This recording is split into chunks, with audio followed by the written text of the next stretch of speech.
That's why we do the clap sync, because we like to keep each other in sync.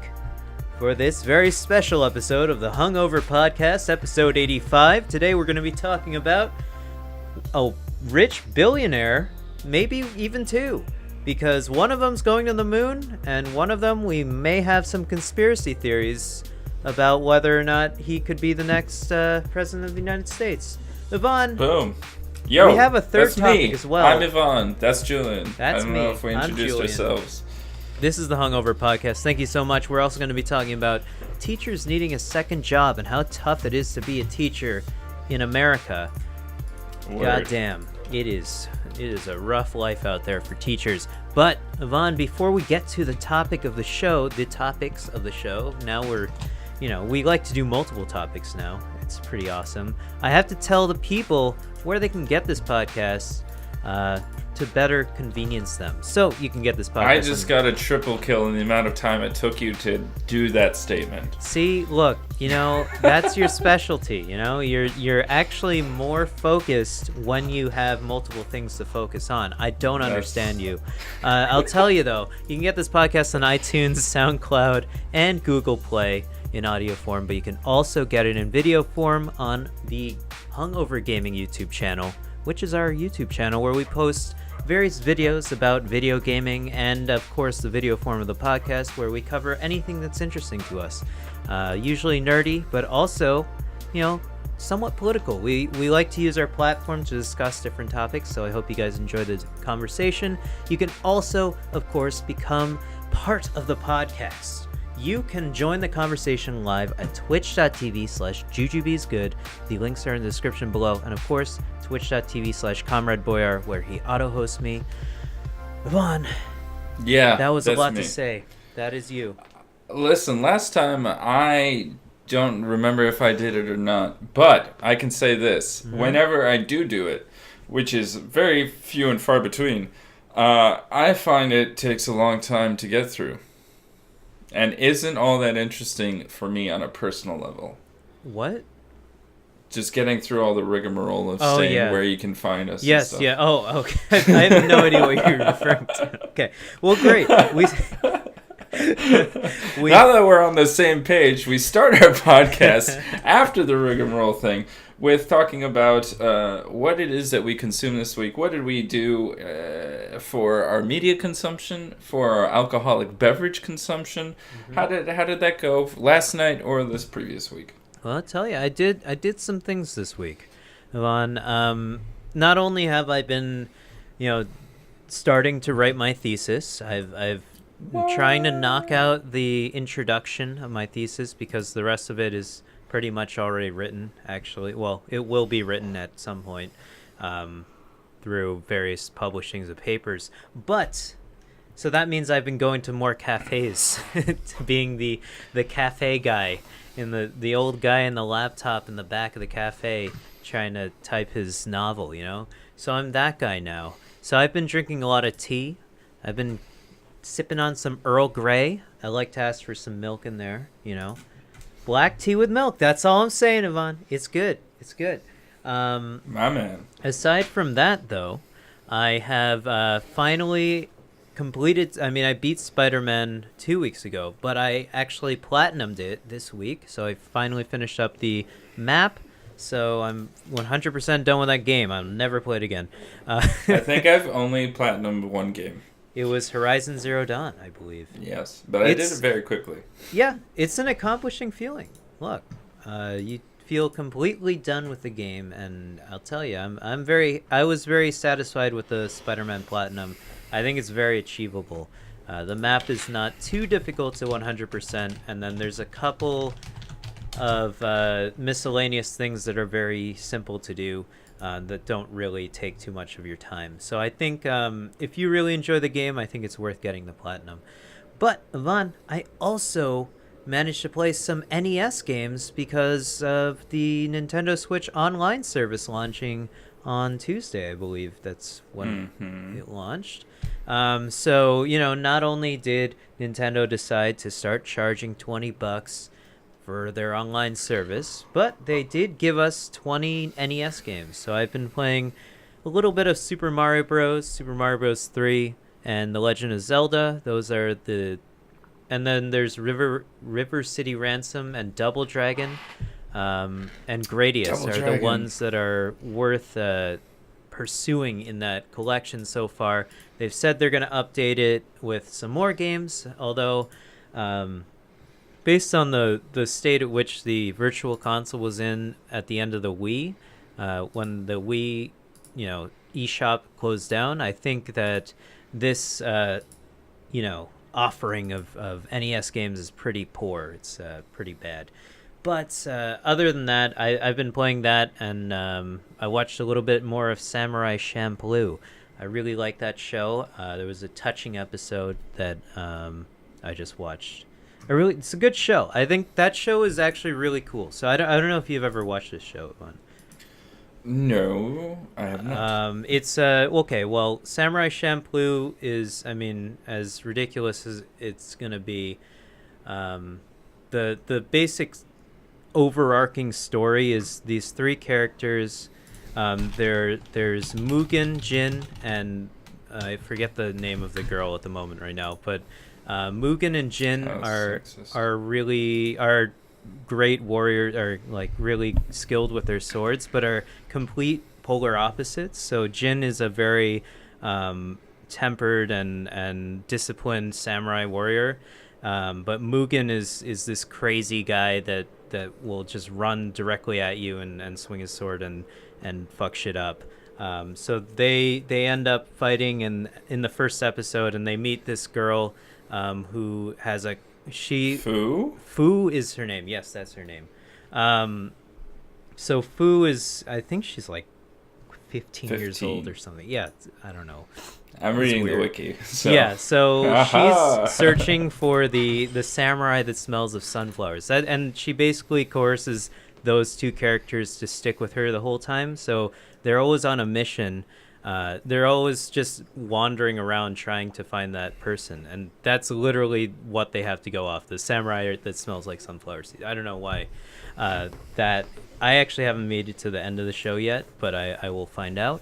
But it's a really cool way to tell the story. Each episode is basically they get to a different town or a different area, and they somehow all get split up, and they end up...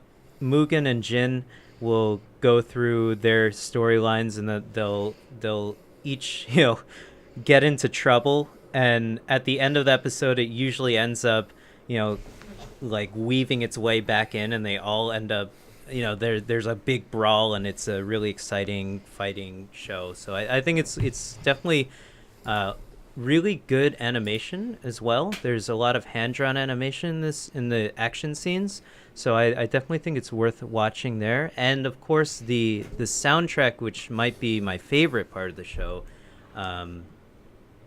was done by a DJ named Nujabes. He pretty much started this whole lo-fi hip-hop movement, although he died in 2010 in a car accident, I believe. But he's like a DJ, composer, arranger, that type of thing. So he wrote the entire... So it's like a hip-hop soundtrack to a samurai show. I think it's pretty cool. The other thing I did, though, Vaughn, related to Japanese cultures, I went to one of my friends' parents' restaurant was having basically a party. A company provided a bunch of sake to their restaurant, and they said you can just give it away for free. So they had an event where it was all you can eat. This is a Japanese restaurant, by the way. That's why we get sake. And all you can eat sushi and like Japanese style food, not just sushi, like the hot stuff, not ramen, but not ramen.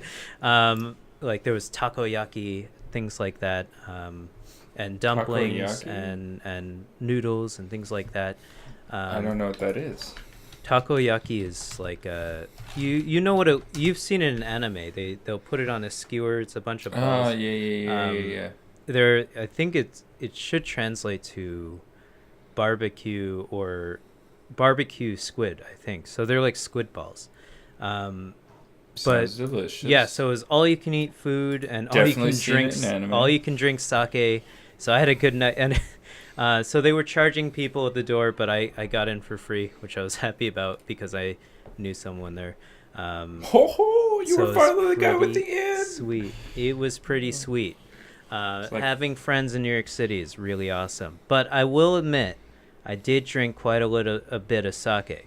It was awesome.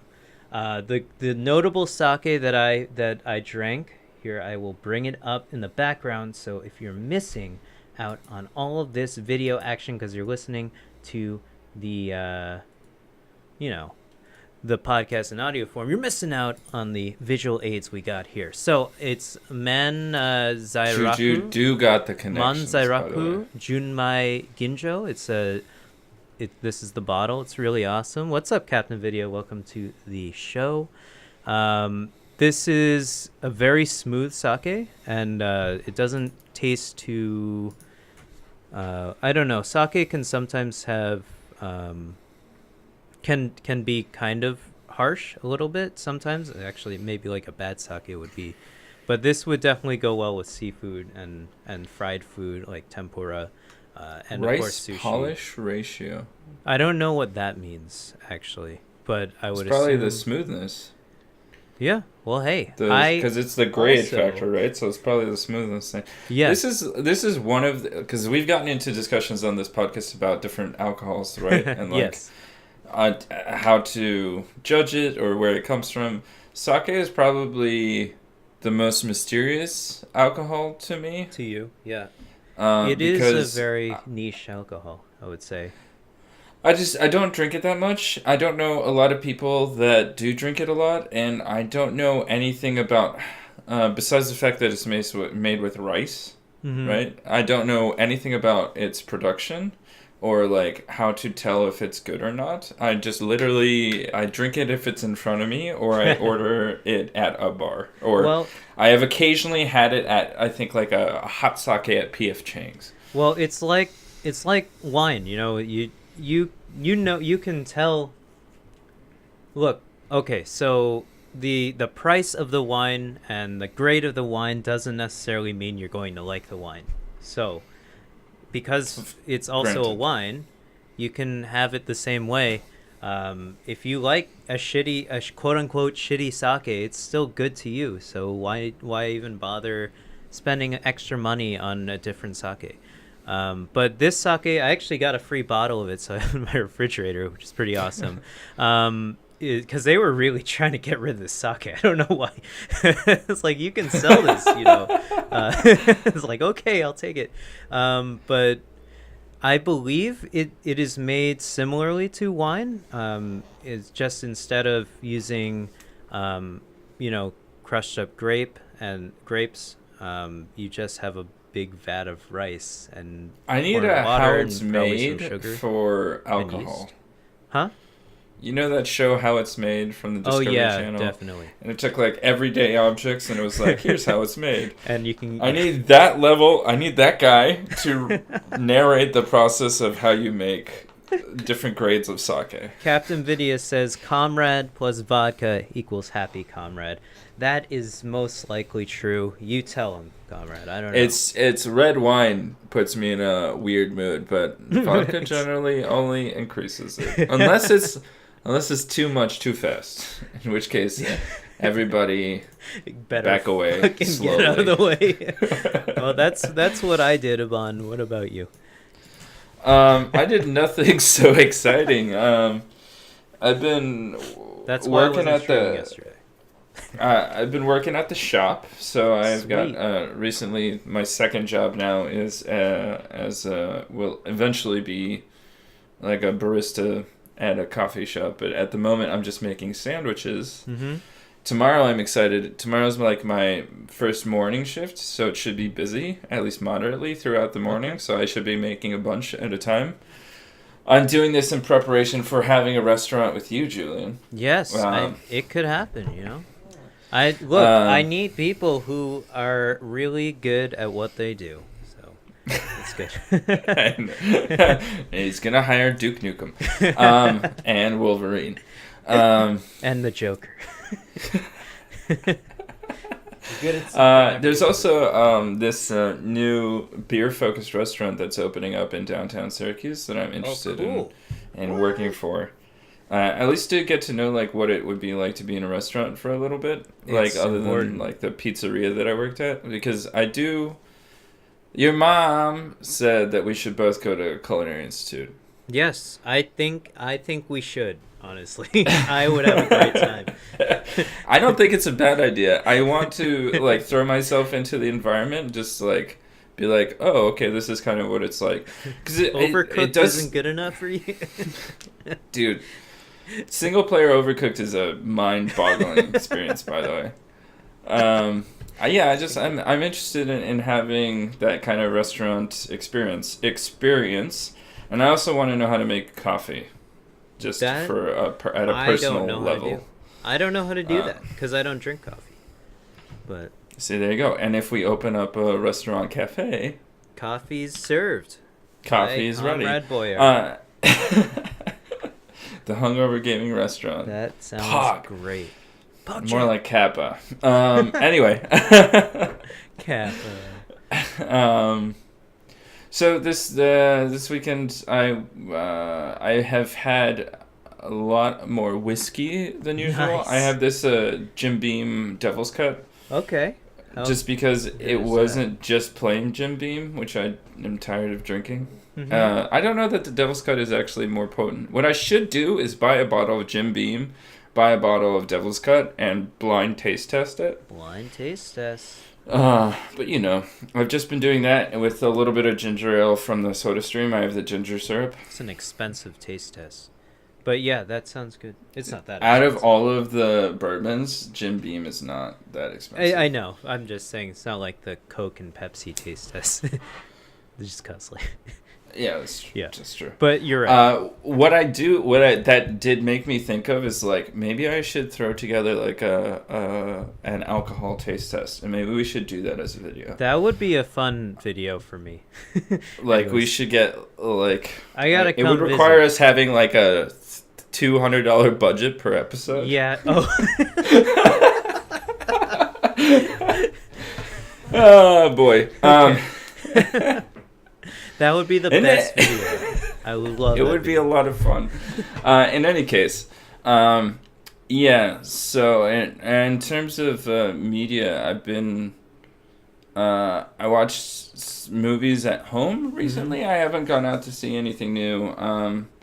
Everything is kind of. I've been kind of like in a I want. Like, I don't have a lot of meals that are like, wow, this is like my soul food meal or whatever it is. You know what I'm talking about. The meal that you eat at home to feel comfort food. I don't really have comfort food. I have like comfort media. Like I have movies or TV shows that I'll watch, and that gives me the same kind of feeling. Calories, I'll just eat whatever. But like, if I want that like cozy feeling, I'll just like get together with my friends in this video, because I've always been a guy, even before like internet personalities were like, I'm your friend, but give me money so that I can keep giving you videos. Yeah. Wink. Before that, I was always like, I felt really attached to characters, so I've been doing a lot of that. Though I did show Laura LA Confidential recently. We watched because I bought it on Blu-ray. It's buying old movies on Blu-ray, super worth the investment. Yes. And B, LA Confidential is a fucking good movie. It's so good.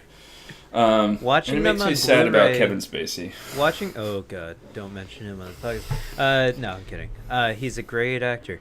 Watching old movies on Blu-ray is it's like how you remember the movies looking is what it looks like on Blu-ray, but if you were to buy it on DVD, it looks like shit, pretty much. It looks like or nowadays in straight garbage. 2018. And the thing about streaming too is like streaming, it has like hiccups or pauses in moments, and the quality can diminish, especially since we don't have the best internet in the States. Netflix uses a dynamic resolution, I believe, like YouTube and Twitch as well.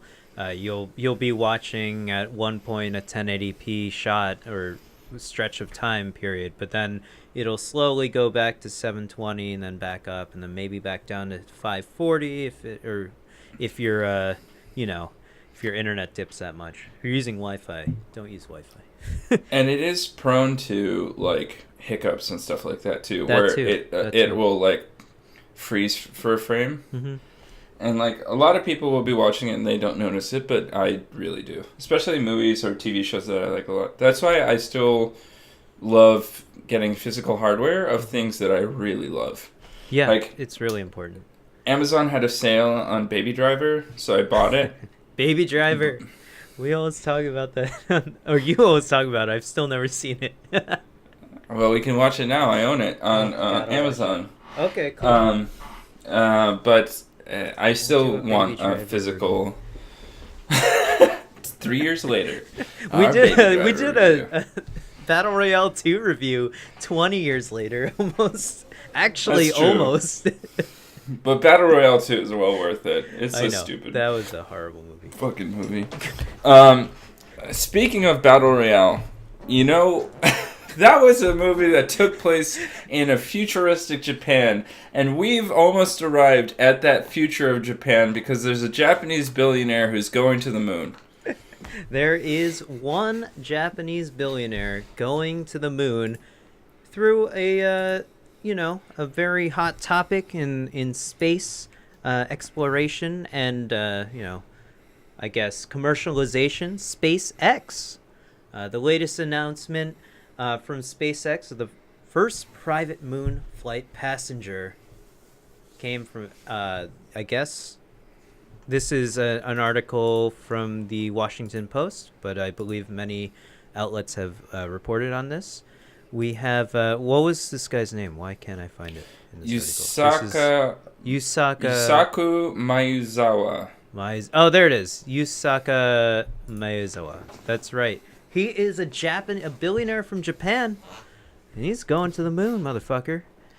Can't stop Not this a bad man. point. Why watch 42-year-old Battle Royale when you can entrepreneur. experience it? You're right. Let's just play Fortnite, everyone. Oh man, no kidding.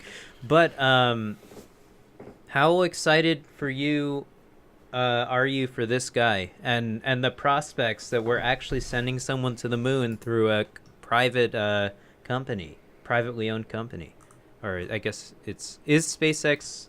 Yeah, I think it might owned? be publicly traded, Publicly but it might traded. not be.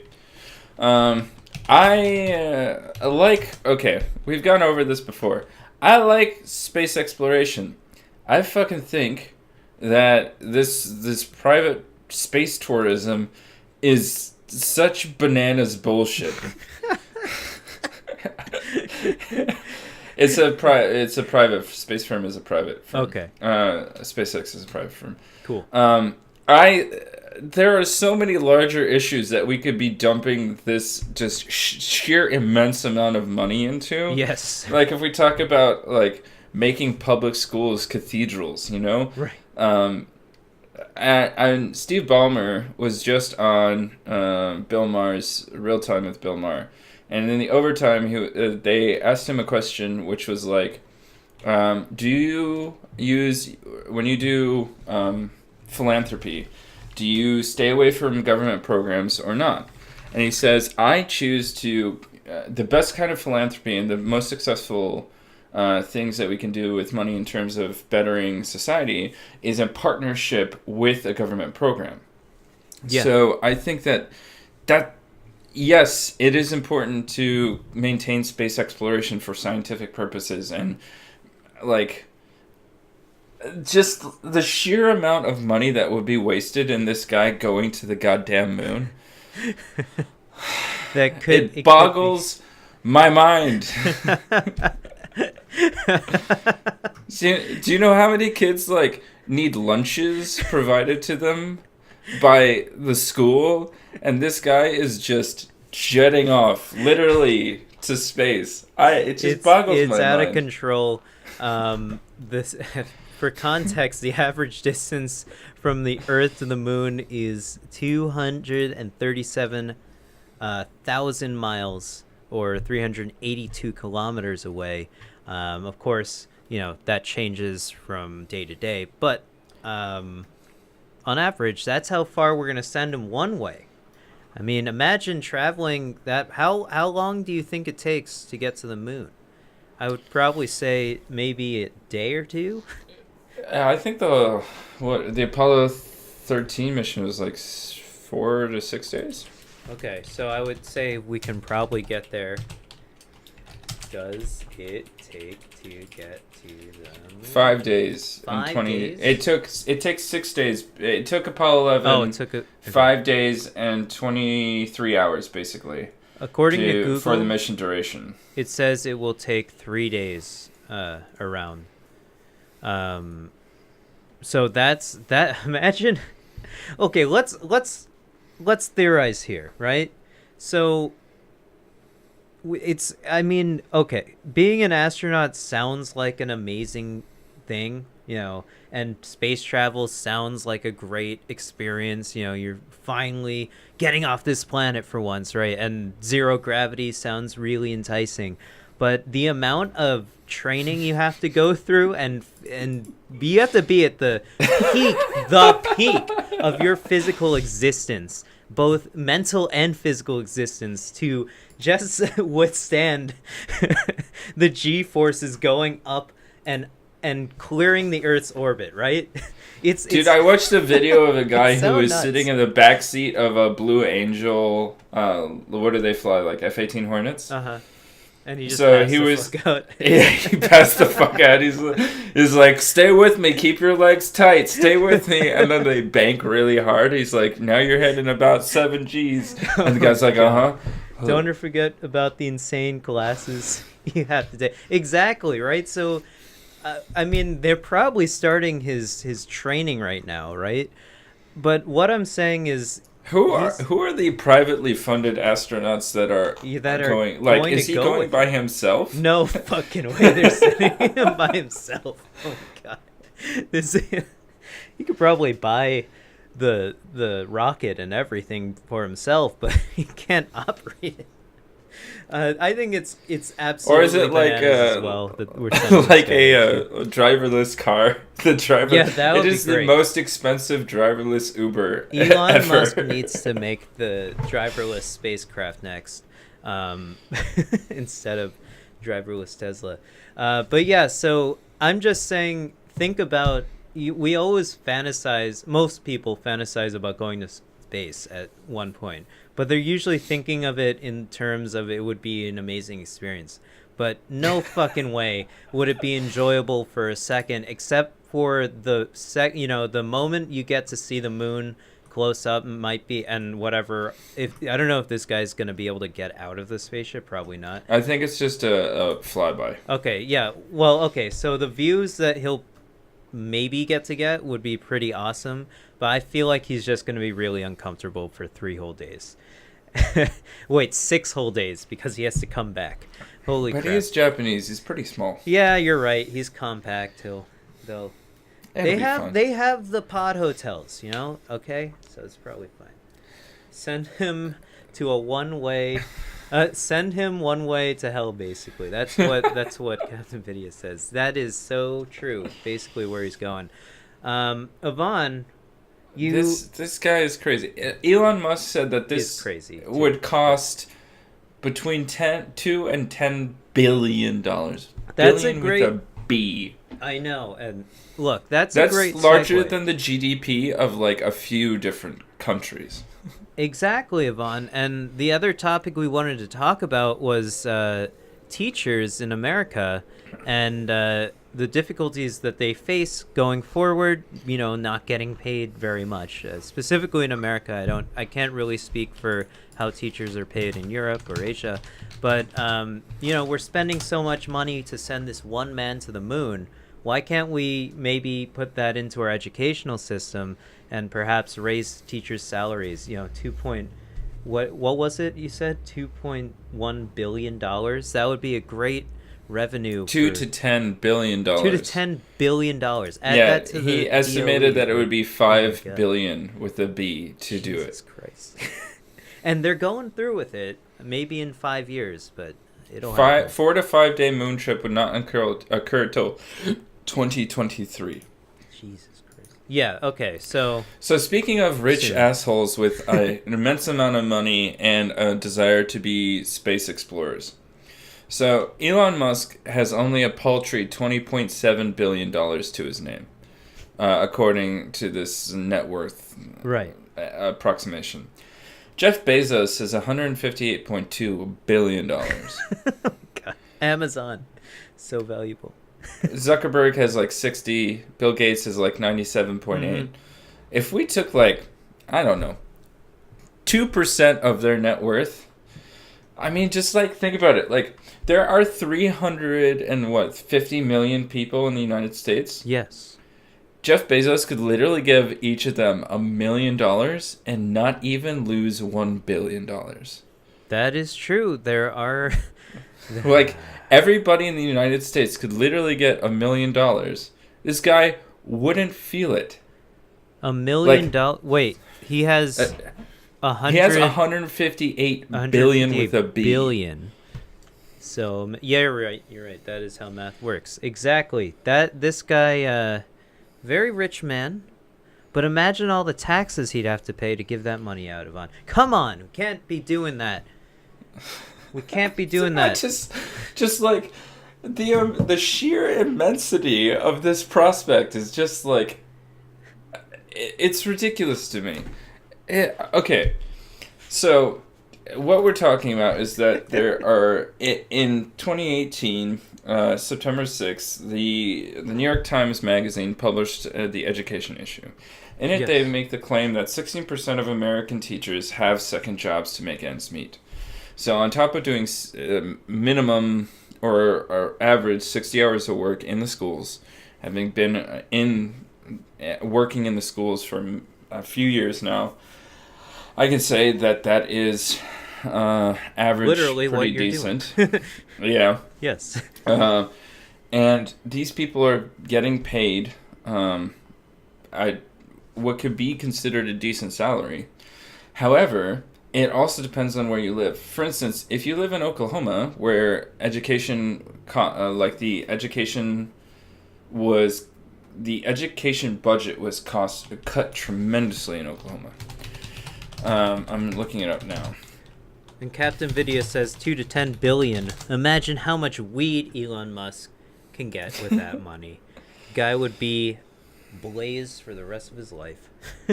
Hey, he could be if he wanted to right now. I know.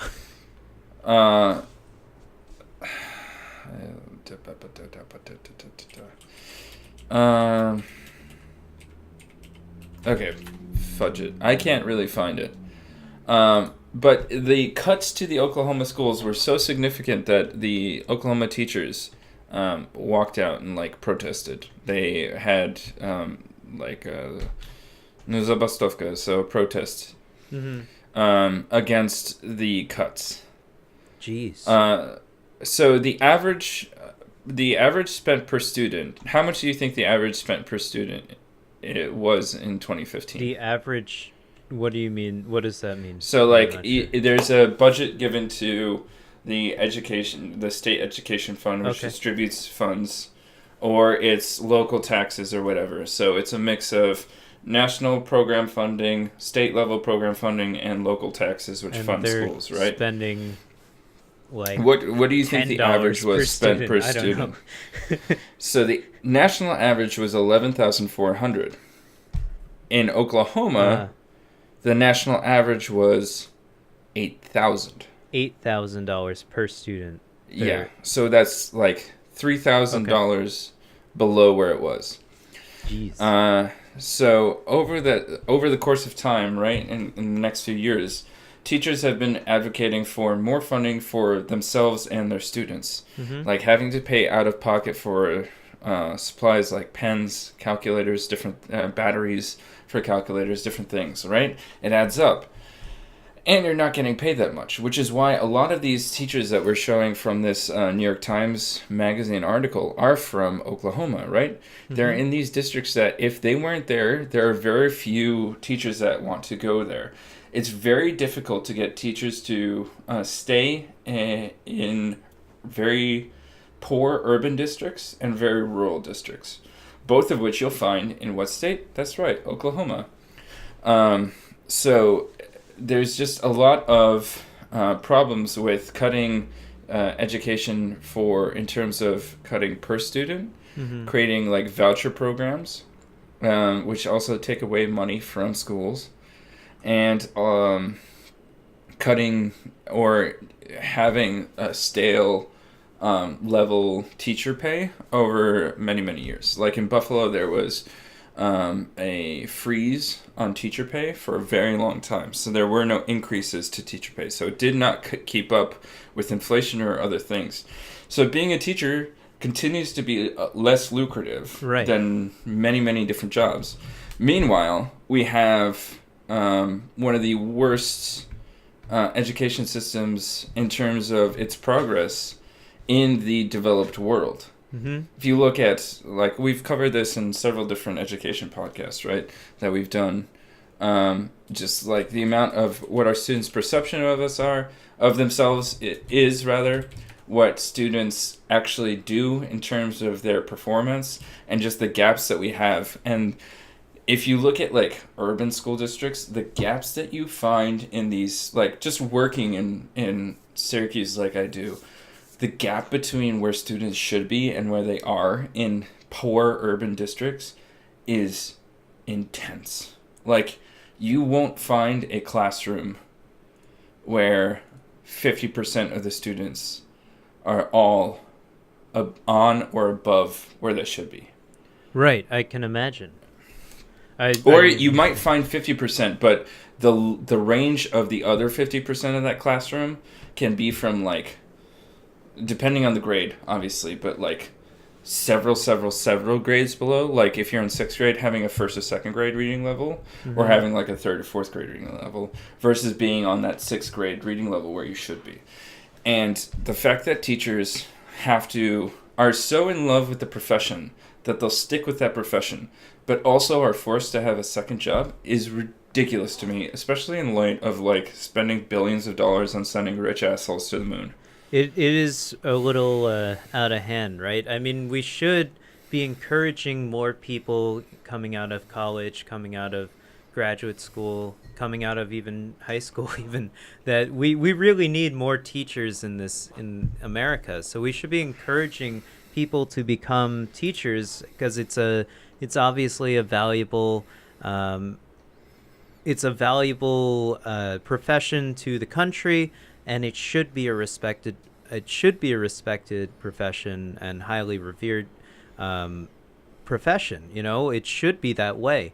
But when things like this come out, and obviously the state in which most teachers live nowadays, it's not as desirable to go to school to become a teacher anymore, right? That's not something people aspire to do anymore. And so that obviously screws over the rest of our generations behind us. So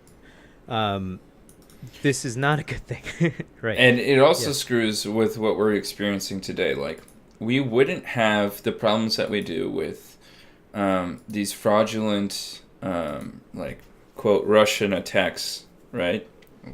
Like, people wouldn't be so able to believe the bullshit of fake news if they had a proper education and knew how to interpret, understand, and research properly, right? Right, that's a basic skill that some people should have, maybe our president. I think all people should have that. Know. Our president should want to read, and it shouldn't be like the consideration that you're elite if you're intelligent. Right, exactly. Or want to research something. Curiosity shouldn't be just relegated to 3 kids in a classroom. There should be a level of trying to inspire or create curiosity as a fundamental part of education. That is what a really good teacher can do nowadays. Although it shouldn't have to be such a struggle to get to get students to be that motivated, I guess, to learn more. In reading this, the about the Oklahoma teacher strike, There's been a 30% budget reduction in education. There was a high school gym where the roof was so leaky that volleyball games would get, quote, rained out. So this is like in a state where education isn't the highest standard across the country. Teachers are trying their hardest, and like you scroll down to, for instance, one guy that I really sympathized with was Bryant Andrews. So his quote is, "I ask myself all the time why I stay in Oklahoma, but if I leave, who will teach Oklahoma's inner city kids? Who teaches my nieces and nephews? Someone taught me there are days when I know I didn't give my best as a teacher. I just didn't have anything. There are days when I'm mentally checked out because I'm at school thinking about how everything I have to do to get everything done mowing-wise." So he's a co-owner of a landscaping company, and landscaping in addition to his teaching job. And it sounds like he's from Oklahoma City. I don't know, just based on the context there, but But so he's a guy who's there, who believes in public education at the inner city level, and wants to help kids, but can't afford to just dedicate himself to being the best teacher he can be because he can't afford to live like that. I mean, the saying is a rising tide raises all ships, right? So if we can educate our general populace a lot more, as this person so, I guess eloquently put, he would love to teach the people who are younger than him, because someone taught him before. We have to all do our part, and teachers are people who definitely put their knowledge on the line and put it out there. So I think teachers are probably the most important people in our country.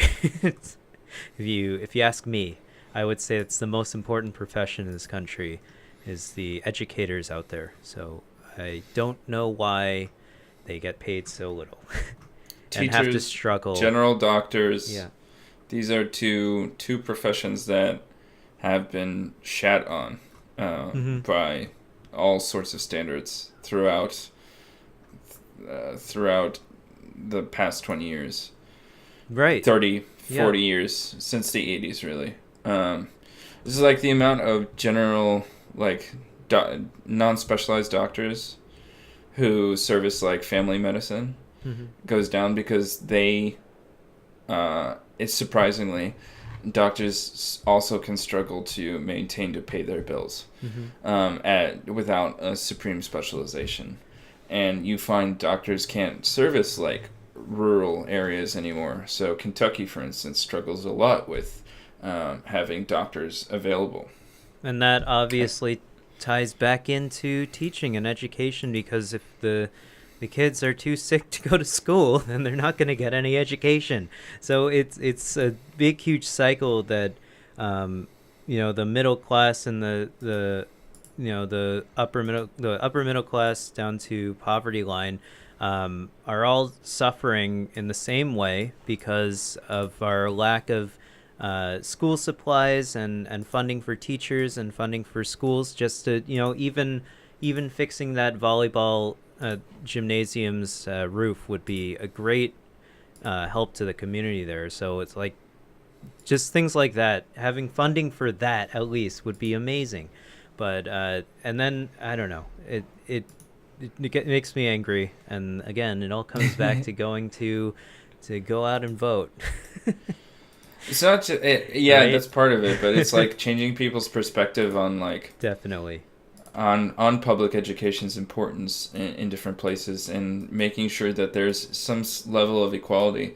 I know that in Syracuse there's also it's very troubling in terms of the fact that SU is probably one of the largest land-owning corporations here, and it is a privately a non-profit organization. So it also gets tax relief and doesn't have to pay the amount of taxes that it needs to on things like property. And that where do school districts derive their funding from? Property taxes.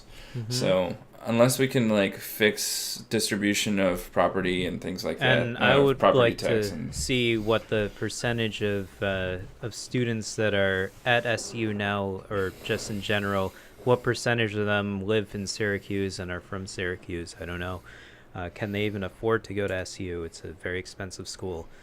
We were both lucky enough to go there.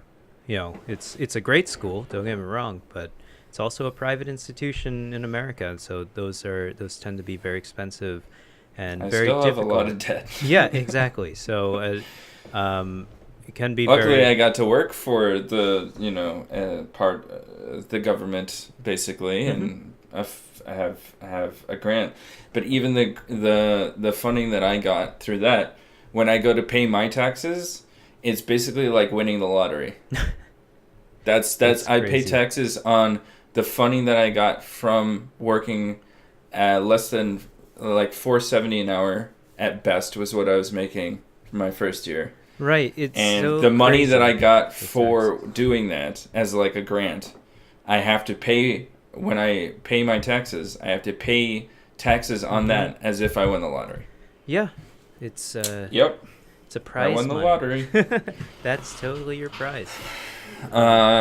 But it would better funding for education, better teachers, or teachers that are experienced being able to stay there and having a better educated populace. A better educated populace means that we don't believe in bullshit and fake news and all of these just sheer obvious bullshit lies that we get from people like Brett Kavanaugh at his hearing, who like full on lied at a Senate hearing, basically. Yes.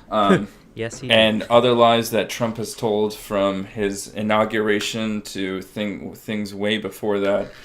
And if we didn't have such a poorly educated populace, maybe we would have a better president.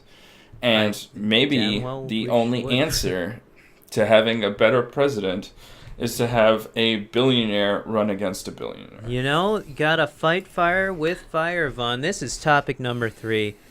What if Michael Bloomberg, former mayor of New York City, very rich man, definitely a billionaire, what if he ran against Donald Trump in 2020? Now,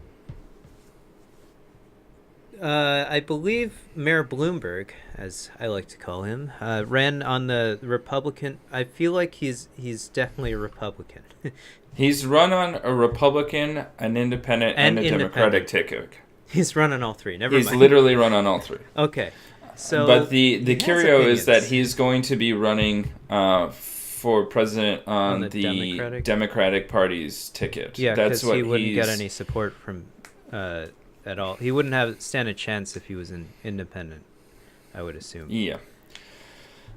It's interesting because Michael Bloomberg is a strong 76, old rich white guy from New York City. Yes, he is. Donald Trump is an old rich white guy from New York City. 70. Could they compete against each other to be literally the I don't know. It's the weirdest possibility. I would like to see a boxing match between the two first. Who do you think would win that? The best way to decide. I feel like according to Trump's doctor, he is the healthiest president that we've ever had. The guy eats like a cheeseburger and has 6 Cokes a day. But you know, but I feel like guy. he's got a head of over. I don't know how tall Michael Bloomberg is. I think he's like my height though, which is very short. I feel like it's Donald Trump versus Bloomberg. Donald Trump would probably 5'8". 5'8" is how tall 5'8". Or no, Bloomberg. Bloomberg doesn't have the arm length that Trump does. Yeah, Bloomberg's only hope is that he could rope-a-dope him. Because if he goes in better outspeed him. Donald Trump is going to keep him at bay. He's got to rope-a-dope, get right in there, and then hope that you cut down on the advantage of the length of the arm. Definitely. That's exactly how Bloomberg is running his campaign. And I assure you, he's going to get right in there and dismantle the Trump regime that's going on here. I think it could happen. Vaughn, I feel like Kanye 2020 might happen also, though. So at this point... Will Kanye even be old enough to do it? I think isn't Kanye 40? I feel like he's old as fuck. He He's 41. Yeah, he's old enough. Yeah, a rule. I don't know if we have any. We don't really have much of an audience, so I doubt we have many foreign viewers. But if you are unaware, you have to be at least 35 years of age, and of course, a natural-born American citizen to run for the United States presidency. And up until now, it seems like you pretty much had to be a man as well. So. Things... Well, to succeed, yeah. You have to be a man, essentially. Exactly. I would say Hillary's probably going to run again. I don't know, though. But back on the Bloomberg topic, I think you're right. It would be an interesting race. I feel like they're both... I don't know. I don't really know much of Bloomberg's stances on political and social issues, but it seems like he's all over the place, as you've said. So that could help or hinder him in that way. It's interesting. I think for the most part, he's looking to see how the midterm elections. The reporting is that he's waiting for the midterm elections to go through to see for his consideration. He wants to run on the Democratic ticket. He's obviously a pretty rich man. Yeah. Supposedly his wealth tops $50 billion. Damn. More than Elon Musk. And more than Donald Trump. And much more than Donald Trump. Do you think it would be the most... Well, but still way more than past presidents and their campaigns. Do you think it would be the most elaborate... Let's say they were both on the ticket. Or not on the same ticket, obviously. Do you think it would be the most elaborate... show of spending of money, chauvinism, I guess. Not. It would definitely be the most expensive campaigns ever. Political campaigns ever run. But maybe. But I would have to say that the next one is. It's still going to be the most expensive campaign ever run. It doesn't matter who runs. The next presidential campaign will be the most expensive campaign ever run, and then the next one after that will be more expensive than the previous one until there's like financial restrictions put on how to run a political campaign. It's the nature of the beast. We're spending more and more and more and more and more and more and more and more and more money every campaign, and with super PACs, etc., like the amount of money that can be poured in is basically unlimited. Well, basically, I mean, the way it's going to run is if it happens is, Bloomberg will come out and say his say and has his stances on things, mostly pretty much opposite of Trump, probably. Maybe not necessarily. I mean, he's a very rich individual. He's a businessman, so maybe not necessarily on the financial side of things. I'm not sure of his ideals. But then Trump will come out and pretty much make a fool of himself as usual, but clearly he'll have one talking point against Bloomberg, something Bloomberg did or said in the past that Trump is just going to keep on shouting about and keep on talking about until it's election day, and then he'll probably win. That's exactly what happened against Hillary, I think. Yeah. So it's... I think I can't imagine Trump running a different campaign. So that's how it's going to be if this ever happens. But just look at the midterms, right? Across the nation, they're running on fear and fear. They're calling Democratic candidates socialist. They're saying that they're going to take away healthcare and different things, which is really ironic because why would socialists take away your healthcare? They don't want to do that. But they're running on fear of different people coming to kill you, different things getting taken away, and just a whole lot of malign bullshit. There's not a lot of positives that the Republicans can run on because they don't have ideas. They're not a party of ideas. They're a party of capitulation to interests of business people. And as much as the Democrats also have a lot of business influence in how they conduct their things, like the rich tax companies or like rich companies basically wrote the tax law that the Republicans and Donald Trump passed. The insurance companies helped shape the legislation of Obamacare, but they did not write the legislation, right? Right.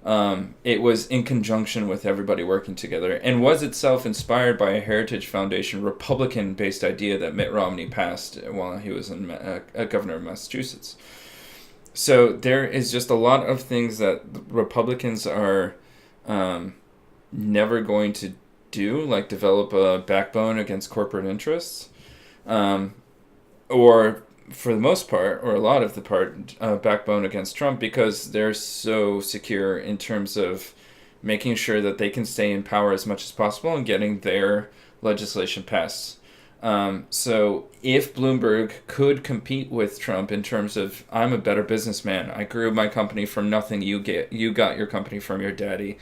I'm a real philanthropist. You're a fake philanthropist that a guy literally got a Pulitzer Prize for exposing how corrupt your philanthropy is. Bloomberg has a all around better record in terms of dealing with people and having a governance record that is quite positive in terms of what he did for New York City. Yeah, he's not overall. He's not the worst guy in the world, to tell you that much. But yeah, I mean, I would vote for him over Trump, definitely. Vote for anyone over Trump at this point. I mean, there are a few things that I would quibble with Bloomberg in terms of like stop and search policies and different things. Like, there's still some racial overtones there, but definitely. I mean, a paper bag is better than Trump. Yes, or no one probably be better than Trump. Vaughn, I think it's a unfolding story that we'll keep people updated on, and I hope as more information comes out, as we get inch closer and closer, because I know the days, everyone's counting the days until November 2020, you know. We don't know what's going to happen between now and then, but I hope teachers get paid more. I hope this Japanese guy, actually gets trained a little bit on his way to the moon. And I hope that Michael Bloomberg, well, I hope he finds his way. I don't know. I don't know what to say on him. I haven't thought about him since he was mayor in New York City. I haven't thought about him. I haven't even heard of anyone talk about him in a long time. So thanks for bringing that topic to mind, Ivan. What's up, Semper CP? Welcome to the show. Although it is the end of the show, and we end our show every single week in a song in a segment called Hungover Radio. This is where you, the listener or viewer, can send in your music to us, where we will play it at the end of the show. It is basically free advertisement for you. And, of course, we will all enjoy your music, and you get some free links out there. If you want to do that now, Semper, that would be great if you have a song in mind. But typically, it would have to be something that won't get us a copyright strike. So unless that's something you've written, well, whatever. Send whatever you want, man. I don't care at this point. But if you're a listener on the iTunes or SoundCloud, you're listening to this not live, you can send in your music to gaminghungover@gmail.com. We check that email on our phones or whatever, so we will get the email. The link is in the description below. Yvonne, if no one sends in a song, then I get to pick one unless Semper CP can send in one now. 3, 2, 1. Lift off. That's what the Japanese guy's gonna hear. Sorry. 1 sec, I'm finding it. Well, Vaughn, you have anything else to say on the topics? Nah. If you're in America and are eligible to vote, make sure you're registered. Yes, that is a start. You got to get registered, but you also got to go out and vote. I believe I saw a recent poll that said, I think in Florida, the majority of people that were voting were over the age of like 35. So the young people were not voting still, even though we keep saying young people are going out to vote. I don't know. I don't know if young people are going out to vote yet, even with 2 years of Trump. Still can't convince them to vote. I mean, Democrats traditionally don't come to midterms for some reason. Yes, they don't. Well, I'm gonna play a song for the people. Semper, if you want to send one in, I can play. Oh, whoa! We got a song. Here. Oh, Nujabes. I can play that. But I believe that will totally get us. I'll play it for us on the stream now, but that'll totally get us a copyright strike. I'll play it for us now, but for the people who are listening on iTunes and SoundCloud, to not get us a copyright strike, you're going to be listening to Marvel Spider-Man, the PS4 official theme, because I thought that game was really fun, and I hope you guys go out and enjoy it if you have a PS4. Ivan, thanks for doing the podcast with me. Thank you. We had a good time, and yeah. I will be streaming in 15 to 20 minutes. Yes, so very we'll exciting. Take a quick break and then get back to some Overwatch because I haven't played a lot of that this week yet. All right, catch you guys next week.